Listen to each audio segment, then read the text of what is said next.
राम प्रसाद बिस्मिल जब जेल में थे तब जेलर ने उनसे पूछा था कि तुम जवानी में ही अपने आप को मातृभूमि के लिए लुटा देते हो, तुम्हें मिलता क्या है?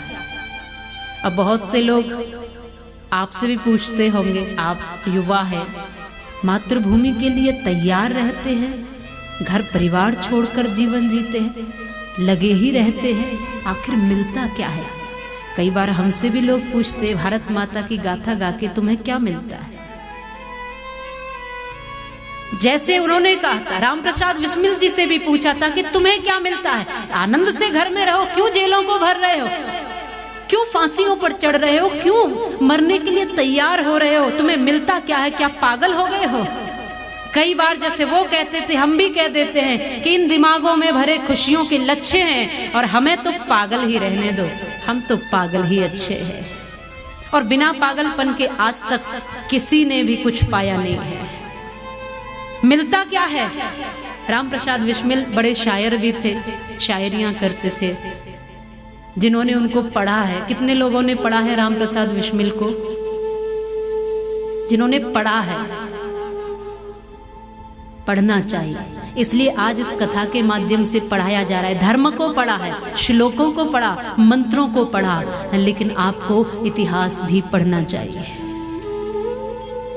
फिर भूल जाएंगे नहीं तो अपने अतीत को, और जो अपने अतीत का स्वाभिमान खो देता है वो पीढ़ी अपने आप को खो देती है।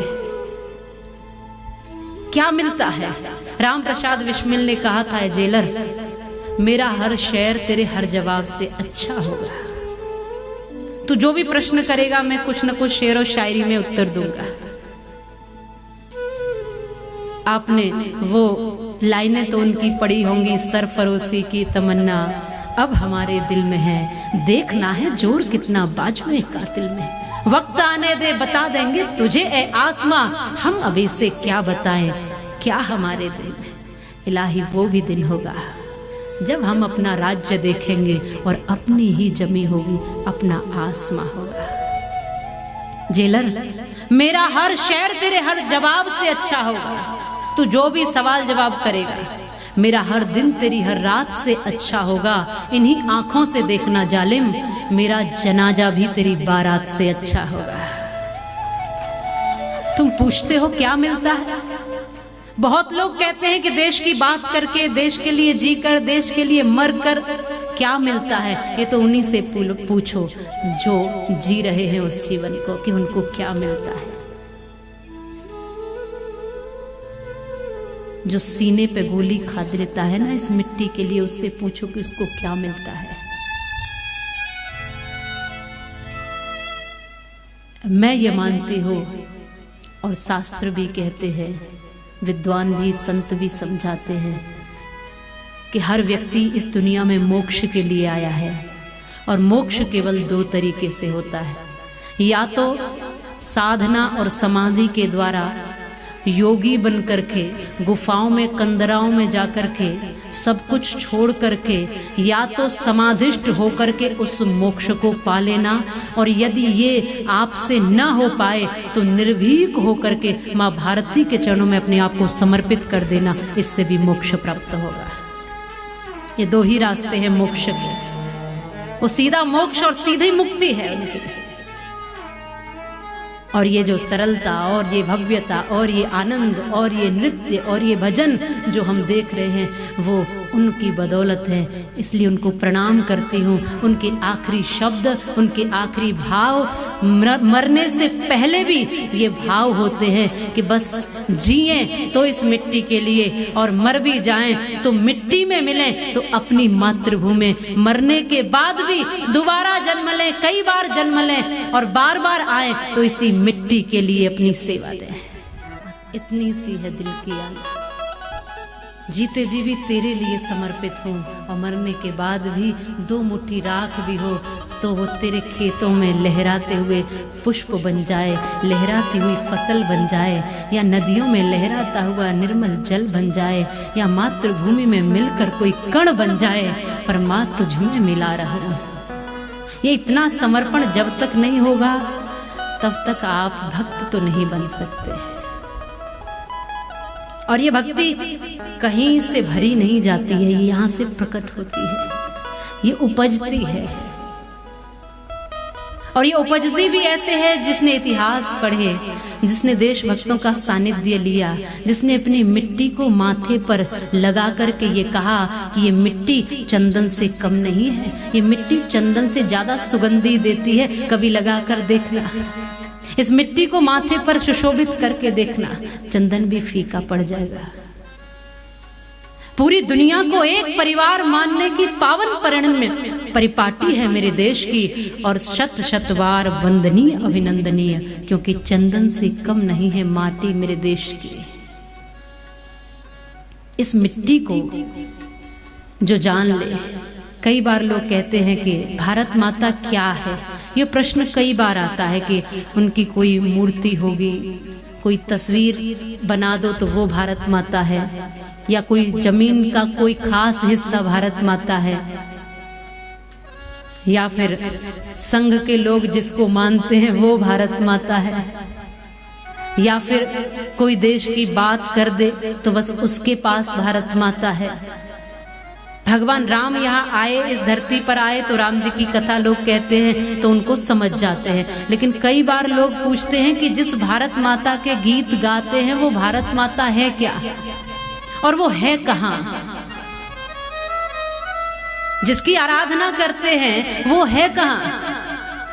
तो मैंने कुछ लाइनें लिखी थी जो मैं महसूस करती हूँ कि भारत माता का स्वरूप क्या हो सकता है, या भारत माता क्या है हमारे लिए, या भारत माता कोई एक हिस्सा नहीं है, तो भारत माता क्या है? ये मेरे भाव से मुझे लगता है कि हरे भरे खेत और खलिहान है भारत माता, हरे भरे खेत खलिहान है भारत माता, और उन खेतों में काम करता हुआ किसान है भारत माता, देश की रक्षा में सीमा पर खड़ा हुआ जवान है भारत माता, और भारत भूमि पर अवतार लेने वाला भगवान है भारत माता, ब्रह्म की पूर्ण शक्तियों से संचित वरदान है भारत माता, संस्कारों की पहचान है भारत माता, नन्हे पंछी का खुला सा आसमान है भारत माता, नश्वरता का बोध कराता हुआ शमशान है भारत माता, वेद शास्त्र स्मृति और पुराण है भारत माता, अग्नि कुंड में जलती उन देवियों का बलिदान है भारत माता,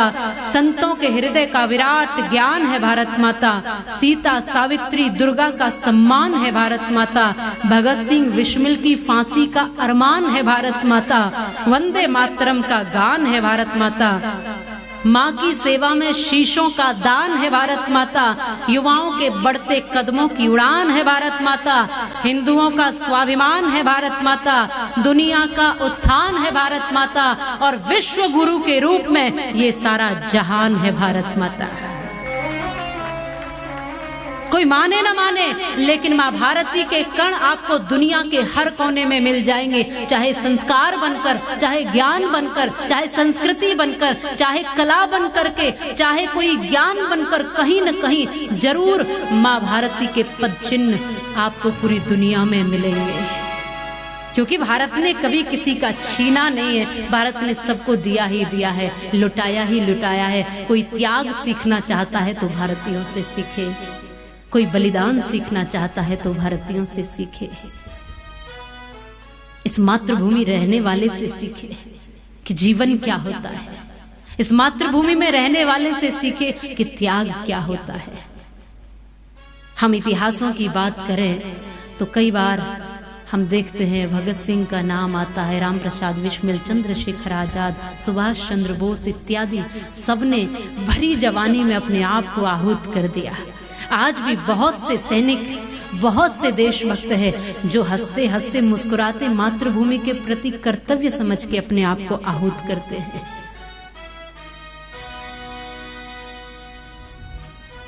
ये तिरंगा बड़ी शक्ति रखता है, ये भगवा भी बड़ी शक्ति रखता है, और ये विचार भी बड़ी शक्ति रखता है।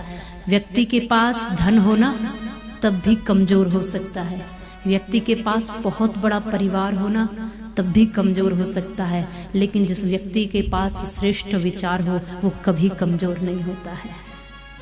जिस व्यक्ति के पास ऊंचा विचार हो वो कभी कमजोर नहीं होता है। जिसको ये एहसास हो कि मैं भारत माता का सपूत हूँ, वो कभी नहीं डिगता, वो कहीं नहीं झुकता और वो कभी नहीं अपने पद से भटकता है। जिसको ये एहसास हो, आज एहसास नहीं है, आज के बहुत सी पीढ़ी के युवाओं को एहसास नहीं है और मैं इसमें भी उनकी भूल नहीं मानती हूँ। मैं ये समझती हूँ कि उनको वो दिखाया या पढ़ाया या सुनाया नहीं गया, यहाँ सुनाया गया अकबर महान, तो महाराणा प्रताप को कौन महान जानेगा।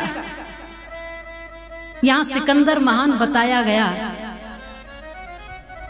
यहाँ दिखाई गई गांधी जी की रस्सी, म्यूजियम में गांधी जी की बकरी की रस्सी दिखाई गई, अच्छी बात है, कुछ बुरा नहीं है, लेकिन भगत सिंह के फांसी वाली रस्सी वो दिखा दी होती युवाओं को तो उनका सम्मान जाग जाता कि ये कोई भी रस्सी, कोई भी फांसी का फंदा, कोई भी पीड़ा, कोई भी कष्ट हमारे संकल्प को कमजोर नहीं कर सकता है, हमारी मनोस्थिति को कमजोर नहीं कर सकता है। पर तुमने सीख नहीं सीखी है गुरु नानक की साखी से, और शायद अभी अपरिचित हो तुम कर्मवती की राखी से। तुमने जाकर नहीं देखा है जलियांवाले बागों को, तुमने जाकर नहीं देखा सिंदूर पुछी उन मांगों को, तुमने जाकर नहीं देखा है उस माथे की रोली को, तुमने जाकर नहीं देखा है खाली माँ की झोली को। और भगत सिंह की फांसी के अगर फंदे से पूछा होता, गुरु शिरोमणि गोविंद सिंह के वंदे से पूछा होता तो कभी न कहते तुम केवल ये महल मकान हमारा है, बरबस तुमको कहना पड़ता हिंदुस्तान हमारा है। पूरा देश मेरा घर है। कोई मुझे कहने आएगा क्या, निमंत्रण देने आएगा क्या, देश के लिए जियो, देश के लिए खड़े हो जाओ, ये मेरा घर है। और कोई एक व्यक्ति ऐसा बता दो कि जिसके घर में आग लगी हो और वो चैन से सो जाओ, जरा हाथ खड़ा करो, कितने लोग ऐसे हैं जिनके घर में आग लगी हो और वो चैन से सो सके। नहीं सो सकते। जिसका घर जलता है उसका चैन समाप्त हो जाता है। ये देश हमारा घर है और ये वीर सपूत शहीदों के खून से, उनके बलिदान से बना हुआ है, उनके हड्डियों और उनके खून के गारे से चिना हुआ है ये देश। और इस देश में जब कहीं बुराई दिखती है, इस देश में जब कहीं आतंक दिखता है, कहीं गद्दारी के बीज पनपते दिखते हैं, कहीं अभद्रता दिखती है, कहीं बेटियों का अपमान दिखता है तो कष्ट होता है, फिर कहना पड़ता है, फिर बोलना पड़ता है, फिर खड़ा होना पड़ता है। जब इस देश में संतों का अपमान होता दिखता है तो फिर वाणी से कुछ शब्द निकल ही पड़ते हैं। मंदिर अपमानित होते हैं, संत अपमानित होते हैं इस देश में, जो देश राम और कृष्ण का देश है। किसके कारण? मुझे लगता है कई बार मैं कहती हूँ कि भारत का कुछ नहीं बिगाड़ा, दुश्मन की तलवारों ने, और भारत को बर्बाद किया है भारत के गद्दारों ने। पृथ्वीराज के साथ यदि जयचंद गद्दारी ना करता तो सपने में भी गौरी साहबुद्दीन कदम यहाँ ना धरता। सोमनाथ पर यदि पुजारी दिखलाता कायरता ना तो गजनी का महमूद खजाना यहाँ के धन से भरता ना। और ईसाइयों की तादाद बढ़ाई बेहुदे प्रचारों ने और भारत को बर्बाद किया है भारत के गद्दारों ने। अपने ही गद्दार न होते तो भारत के टुकड़े भी हर बार न होते, और न आकर बसते विदेशी यहाँ और हम न सीखते बुरी आदत, फिर लूट हत्या और बलात्कार न होते यदि अपने ही गद्दार न होते। अब ये समय कह रहा है कि हम सब मिलकर, हम सब संगठित होकर, जाति पाति का भेद छोड़ करके, हम अपनी अकड़ छोड़ करके, ये छोड़ करके कि मैं ब्राह्मण हूँ, मैं क्षत्रिय हूँ, मैं वैश्य हूँ, मैं शूद्र हूँ, मैं इसका समर्थक हूँ या उसका समर्थक हूँ, मैं इस पार्टी को मानने वाला, मैं उस पार्टी को जानने वाला, इन सब भावों से ऊपर उठ करके मैं इस समाज में पैदा हुआ, मैं इस स्थान पर पैदा हुआ, मैं इस राज्य का वासी हूँ, मैं इस जाति का हूँ, इन सब भावों से ऊपर उठ करके एक ही आह्वान करो कि मैं भारत माता का सपूत हूँ, माँ भारती का पुत्र हूँ और इससे अधिक कुछ भी नहीं हूँ। तो कर्तव्य का बोध होगा, अभिमान भी जाएगा, अकड़ भी जाएगी और दूसरों को जो छोटा दिखाने की आदत है वो भी चली जाएगी। कोई इस दुनिया में छोटा नहीं है। ऊंचे कुल में पैदा होकर कोई बड़ा नहीं होता और नीचे कुल में, छोटे कुल में पैदा होकर कोई छोटा नहीं होता। यदि बड़ा होता है तो अपने श्रेष्ठ कर्मों से और छोटा होता है तो भी अपने छोटे कर्मों से। इन विचारधाराओं को जियो। अब समय है, जैसे विवेकानंद जी ने कहा था कि हमारे 33 कोटि देवता हैं, उन सबको हम अपने हृदय में विराजते हैं, उनको हम नमन करते हैं, वंदन करते हैं। लेकिन संकल्प करिए, अब से एक ही देवता होगा, वो होगा राष्ट्र देवता, और एक ही माँ होगी, वो होगी भारत माता। इस आह्वान की आज भी जरूरत है माताओं, इस आह्वान की आज भी जरूरत है।